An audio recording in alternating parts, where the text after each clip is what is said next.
আসসালামু আলাইকুম রহমতুল্লাহ বরকাতুহ। আমি ডাক্তার এনআই জাকিরের বাসভবন প্রিমিয়াম প্লাজা থেকে বলছি।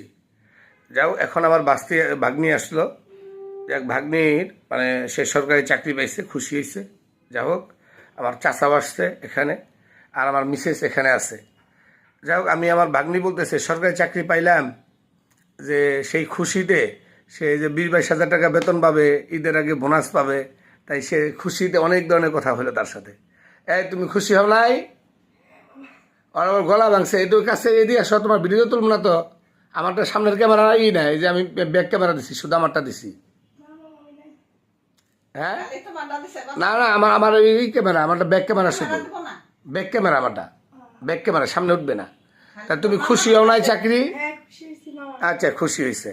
আচ্ছা, আর এই যে আমার মিসেসও এখানে আছে, যে সেও মানে খুব খুশি যে ভাগ্নির একটা সরকারি একটা চাকরি হলো। যাই হোক, আমরাও খুশি। কাকা খুশি হয়েছেন না আপনার নাতিনের ব্যাপারে? আলহামদুলিল্লাহ। আচ্ছা আচ্ছা, কাকার বয়স হয়ে গেছে 80 না? 80-র উপরে।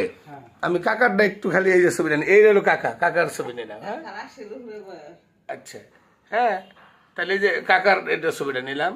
যাও, আপনি খুশি হয়েছেন?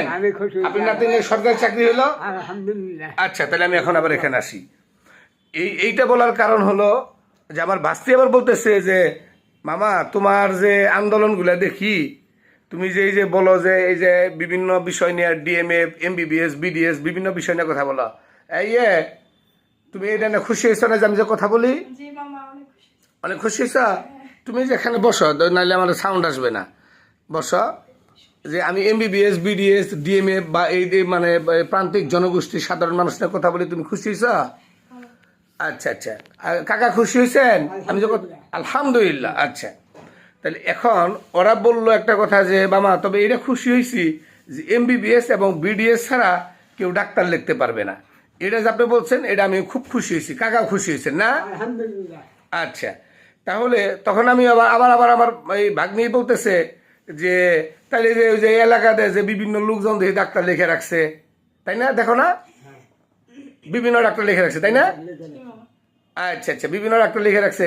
তারা তো এমবিবিএস না, বিডিএস না, তারাও ডাক্তার লিখে রাখছে। মামা, তাহলে তাকেও কি করা যায়? কইলে মারে, আমি তো এই ব্যাপার নিয়ে তো এবার কান্না করতে করতে শেষ করে ফেললাম। তারা বুড়া বুড়া মানুষ, এই তাকে পোলা মানে তো ভালো ছাত্র কিছু লেখা না, বুড়া বুড়া মানুষ যেন কি নিয়ে আসে, তারা আবার বুড়া গেলে ডাক্তার লেখে। তাহলে মামা, এইগুলো একটু সংশোধন করা যায় না? এইগুলা নিয়ে আমরা কথা বলতেছি, বা এই যে সরকারের দৃষ্টি আকর্ষণ করছি যে এমবিবিএস, বিডিএস ছাড়া যেন বাংলাদেশে কেউ ডাক্তার না লিখতে পারে। এই মুরব্বী মানুষ, যে আমার চাচা প্রায় 80 বছর,